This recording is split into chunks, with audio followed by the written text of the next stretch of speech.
乌军再次反推，扎波罗热方向又近15公里，俄罗斯的后院已经彻底不安全了。继莫斯科之后，乌拉尔山区也被盯上了，1800公里的距离，乌克兰的无人机说打就打，前5的炼油厂也保不住，被乌军精准袭击。而在另一边的战场上，3艘航母齐聚中东，伊朗的语气终于软了，通过巴基斯坦向美国递上了新的谈判方案，试图将谈判分3阶段进行。然而回应他们的是美国谈判代表团取消行程，是参议院军事委员会主席发出的宣战书，美国还要继续动手吗？伊朗的谈判方案真的能如愿以偿吗？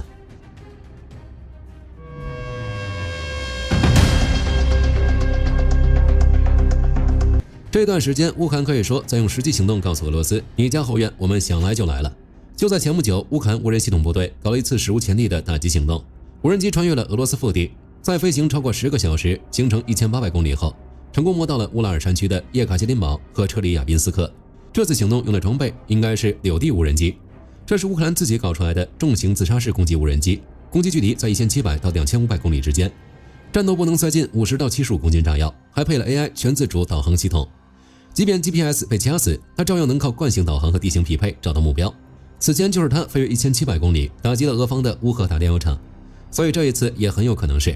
他自己刷新了自己的记录。在叶卡捷琳堡，据俄方通报，无人机被俄方电子战系统干扰，而后偏离航向，撞向拉特尼社区一栋高层住宅楼，引发爆炸和火灾。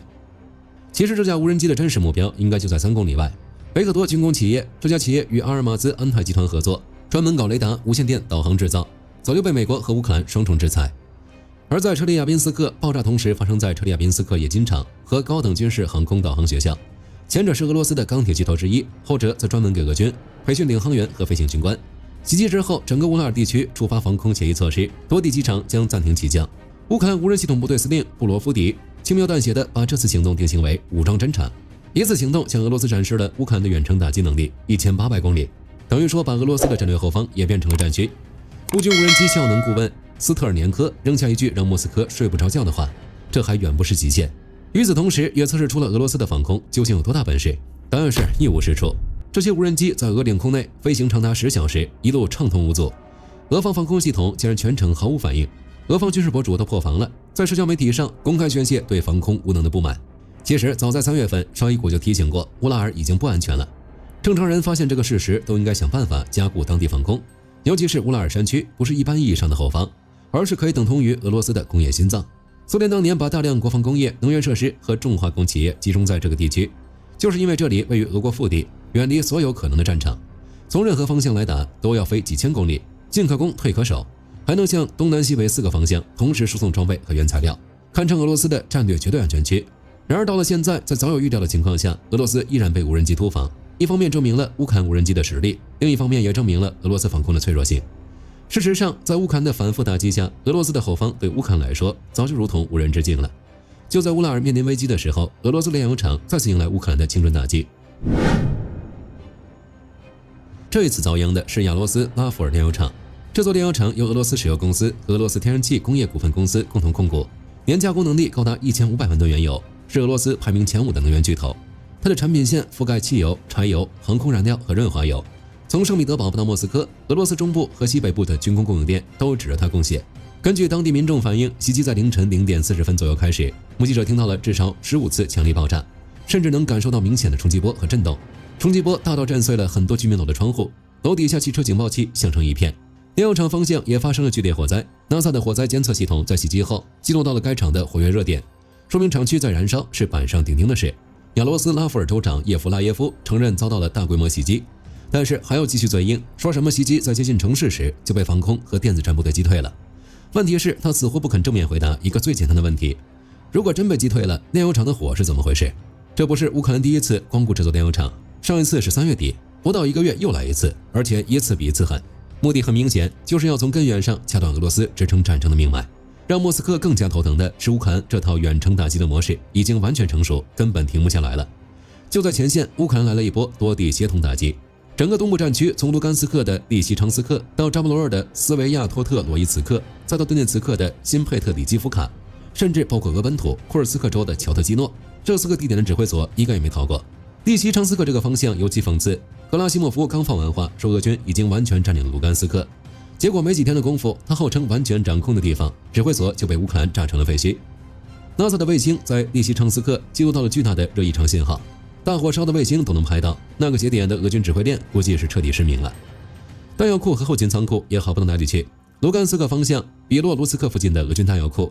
顿涅茨克方向博伊科夫斯克的后勤仓库，以及扎波罗尔方向新瓦西里夫卡和胡利亚伊波勒两地的后勤仓库一起被摧毁。这还没完，在扎波罗尔地区，乌克兰军队还一次干掉了2个无人机控制中心，一个在胡利亚伊波勒，一个在扎里兹尼奇内。失去了这些控制中心，俄军在前线的侦察和交涉能力也就大幅下降。人员集结地的打击也不含糊，苏梅的索皮奇、卢甘斯克的索隆齐、顿涅茨克的罗丁斯克和科斯坦基尼夫卡这几个俄军人员集中区同时接了炸弹，具体伤亡人数还没有精确统计，但8成不会太少。值得一提的是，在赫尔松方向，乌军瞄准了一个俄联邦安全局基地，就在赫尼切斯克区的夏斯利夫采薇村，这个地方藏得很深，是用度假村改造的，可能他们还以为自己伪装的天衣无缝。结果乌军的无人机夜里摸过来，一口气摧毁了5栋建筑楼，一个食堂、一个军械库和一个弹药库，外加4辆军车被烧成废铁，2名俄军军官被击毙，10人受伤。联邦安全局在该地的反情报行动被雾里扒出了一个支点。克里米亚方向也没落下，黑海舰队再次被袭。据乌克兰安全局4月26日通报， SBU 出动阿尔法特种部队，连同无人系统部队一起，对黑海舰队基地塞瓦斯托波尔和比尔别克军用机场发动了大规模系统打击。大型登陆舰亚马尔号和菲利琴科夫号双双中弹，情报搜集船伊万胡尔斯号以及卢科姆卡黑海舰队训练中心被炸毁，一个防空信号情报总部瘫痪，艾玛 10M1 MSM1 雷达站被敲掉。更重要的是，比尔别克机场停机坪上的一架米格31战斗机也被直接击中。地面部队也没闲着，在扎波罗尔方向，乌军不仅成功遏制了俄军的多轮攻势，而且还趁着俄军被打懵的间隙，迅速转入了反攻。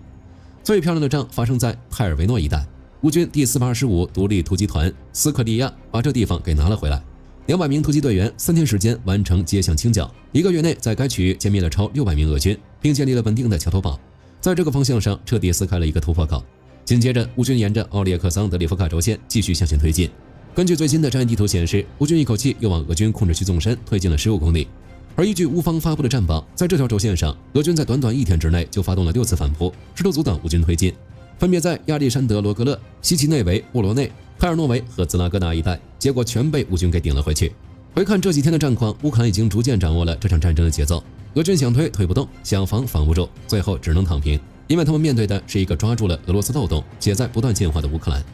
而在中东战场上，伊朗最高领袖莫杰塔巴做出了最新指示，无论任何情况，霍尔木兹海峡都不可能回到战前状态。据伊朗塔斯尼姆通讯社报道，伊朗议会副议长尼克扎德亲口转述了莫杰塔巴的命令，措辞极其强硬。尼克扎德还有些得意的补充说，战争给他们带来了恩惠，让他们发现一旦扼住霍尔木兹海峡和曼德海峡的咽喉，就能影响全球25%的经济。他还透露了德黑兰的下一步，伊朗已经准备好了管理海峡的全面框架，今后所有通行船只都必须向伊朗申请授权，以色列关联船只彻底禁止通过。通过该区域的船只必须就安全、环境保护、航运管理、许可发放等事项缴纳相关费用，优先以里亚尔支付。给伊朗造成损失的国家则必须先和伊朗谈好谈判方式，并达成协议，伊朗才会向其船只发放通行许可。伊朗表态一出，布伦特原油应声上涨 2.14%， 冲到了每桶 107.58 美元。而就在前一天，莫杰塔巴还在社交媒体上破天荒地对海湾国家喊话，敦促这些国家认清形势，对美国保持警惕，做出正确判断。翻译成人话就是：波斯湾的邻居们，你们最好站我这边，别跟着美国走。最高领袖亲自下场，又是划线又是喊话，一副底气十足的架势，看起来唬人，但是如果把目光转移到海面上，就会发现事情完全不是他们嘴上喊的那样。据美国中央司令部官方声明，布什号航母战斗群已正式进入中央司令部辖区，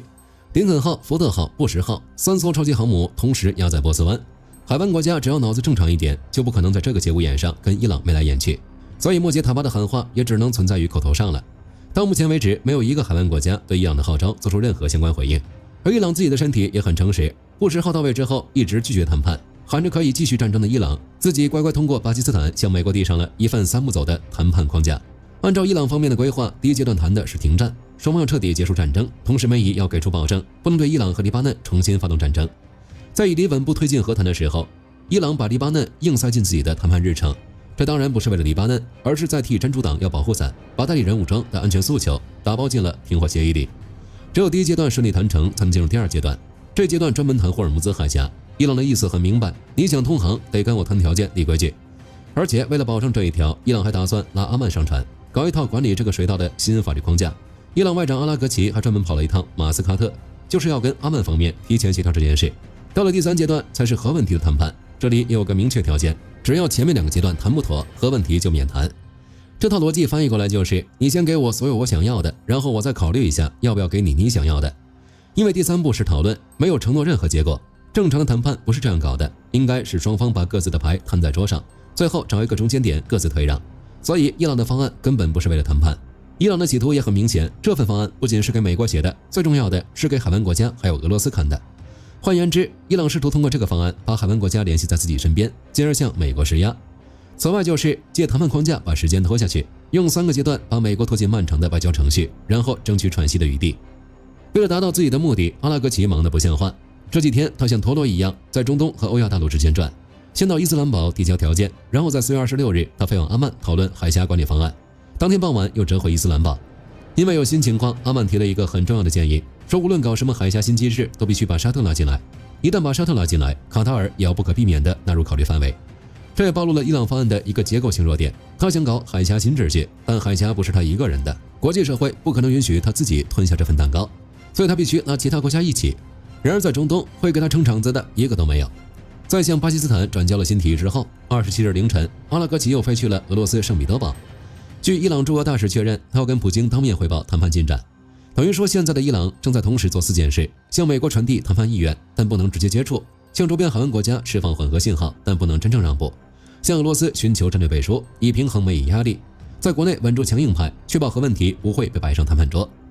这一波操作下来，只要了解一点局势的人都能看出来，伊朗在白费功夫。只要他们避开核问题，美国就不可能接受他们所谓的谈判框架，因为完全不符合美方的底线利益。所以美国那边的反应也很快，特朗普紧跟着就宣布取消原定派往伊斯兰堡跟伊朗谈判的代表团行程。为了伊朗那些无关紧要的议题，飞18个小时跑过去有什么意义呢？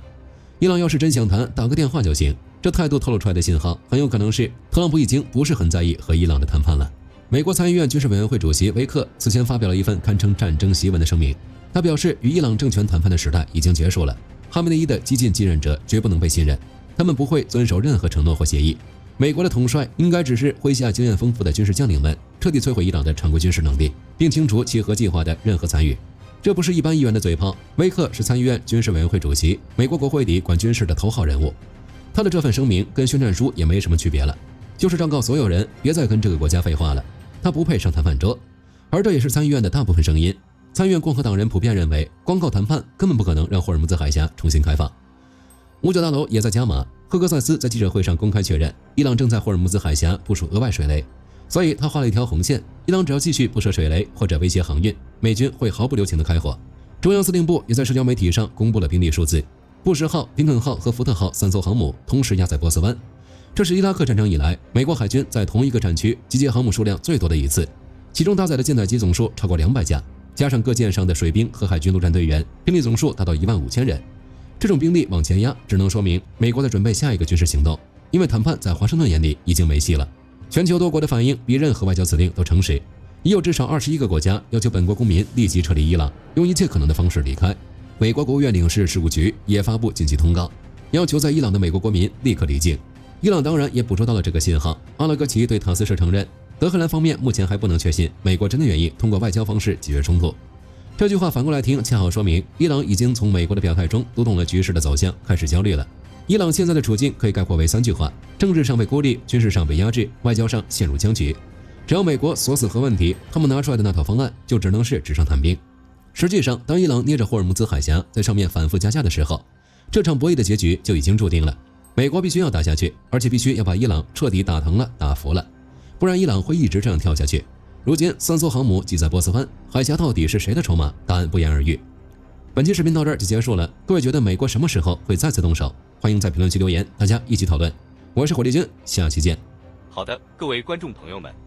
我们频道一直在聊真实的军事资讯和武器装备，后台也经常有朋友问，有没有值得推荐的入门级模型？今天就和大家分享一款近期接触到的产品。首先，它的外形还原度做得相当不错，比例准确，武器上的一些关键细节和标识也都有体现，材质也说得过去，拿在手上有不错的分量感。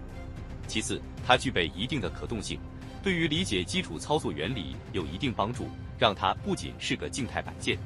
综合它的做工和可玩性来看，价格确实比较亲民。对于想入门模型收藏，或者单纯想在桌上贴一个摆件的朋友来说，是一个性价比很高的选择。商品链接已经给你们上了，感兴趣的朋友可以自行了解。